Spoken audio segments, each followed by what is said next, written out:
let's talk about all the controversial stuff that we're not supposed to talk about that's happening in design. Because I feel like you and I will have really nerdy conversations. And I thought, do you know what, actually, there's a lot of people that could benefit from hearing about this, or they'll have their own opinions. Yeah. So, in the spirit of fearless, let's have those conversations. Let's have those conversations. What is the biggest bugbear for you right now in the design industry? I think there's just a real lack of understanding around what agencies are doing, and there's also a problem with the economy, with people being very stretched. You've got COVID, which, you know, created this huge tech boom, which then increased the demand for not just designers but digital teams as a whole. Our reliance on tech has dropped. Yeah. Companies are then having to reset to where they should have been, to the growth they should have been hitting at that point in time. And unfortunately for design, as we all know, it's undervalued. It's the first department to get cut because it's seen as the nice to have, or you Colouring know, in the boxes. Colouring in the boxes. We love to do that. We love that. And I do think they've been hit hard, and it's evident by just the sheer volume of design leaders that are moving right now and looking for new roles. It's not just the teams. People are fed up. They've been hit hard with layoffs, reorgs, and massively so in design. We're not going to get through this without going, the seat at the table. Like, you're just going to have to, like, brace it. Is like, the reason we're running into these things and caring so much about Brainworks is we're trying to bring everyone in, and we're trying to get everyone to think like a designer and be like, oh yeah, we're going to work a design thinking. And it's kind of like, people don't care. You need to talk about your outcomes and how you tie those outcomes to what they care about, what their challenges are, what the business is going for. And if you do that, they're going to care a lot more, not going, this is the framework that we're going to use, and this is how you and everyone else need to go through these 5 stages of solving a problem. It doesn't always work like that, right?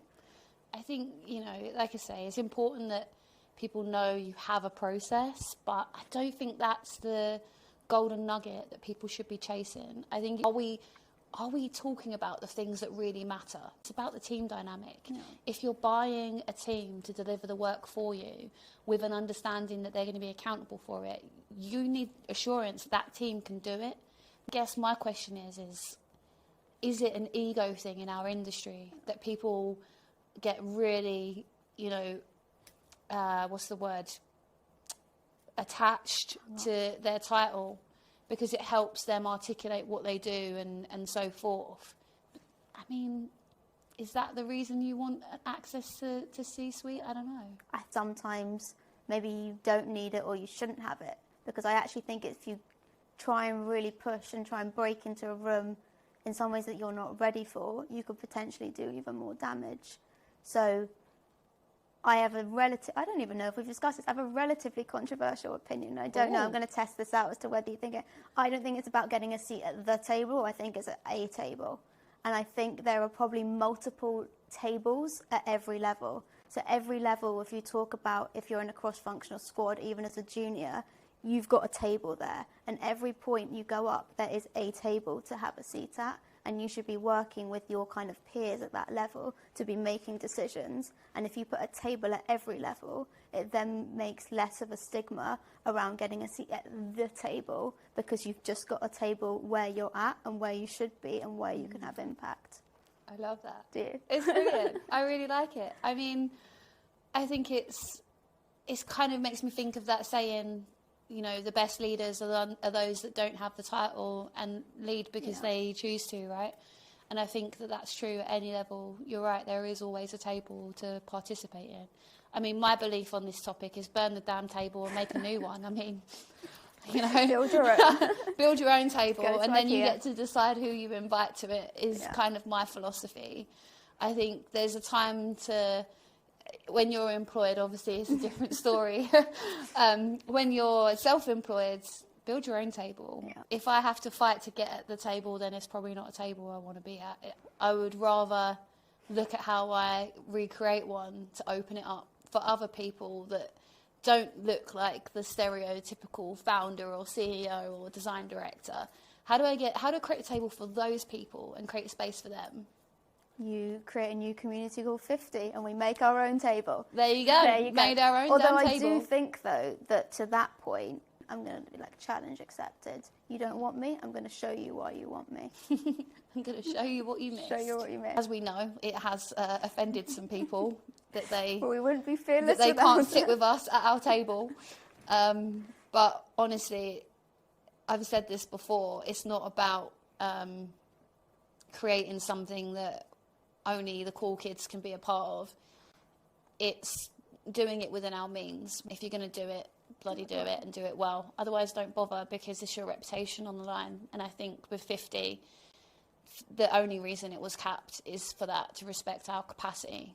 We had to be really strict about who we let in, our capacity, with an understanding that it's on the community to help us make it a community that they want to be a part of, to have the impact that they want to have. Yeah. So, yeah.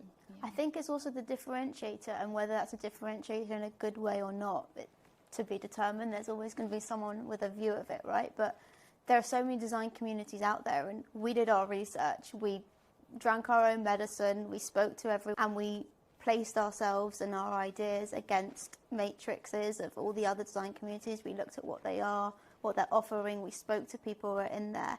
And the consistent thing we heard was like, they're great. There's a lot of good conversations, but I get in and there are like 20 different Slack groups and there are hundreds or thousands of designers. And I don't know how to start to have any meaningful engagements. To your people go, well, how do I get into this? Where do I start? So yes, it's within our means, but it's also the differentiator for us. It is small. Maybe it gives us, you can't sit with us vibes, but it's very intentional because our main focus is creating meaningful relationships, giving people the support that they don't. How do you get that with a massive community? Because it's too overwhelming. The fact that we've had like 3 different people tell us that it was their idea, I think it's a great sign, right? I mean, it's always flattering when someone thinks you've stole their idea, but I think it's a great sign that there's clearly a need for it, because there's multiple people that have told us that they felt that this was needed and they saw a gap for this. Leave it on a cliffhanger and go, do we then get rid of the titles? Oh, that's coming soon. Yeah, it's for the next Another one episode. Cool. Cool, great stuff, great stuff. Ted, just cut that bit out. Bloopers, it'll be fine. Sorry, I actually don't know if we're supposed to swear on this or not. We can bleep swear. that out. We'll just do It's a fine. bleep. It's Say fine. like, oh, you nearly finished at university? And I was like, yeah, about 12 years ago. Great. Cool question. I can see it in your face. You've been ready. You're like gearing up for this. Okay, go. Go. How are you dealing with your imposter syndrome? Very badly. Try again. Try again. I've forgotten already. Bubbles. Oh, the bubbles. Do it again.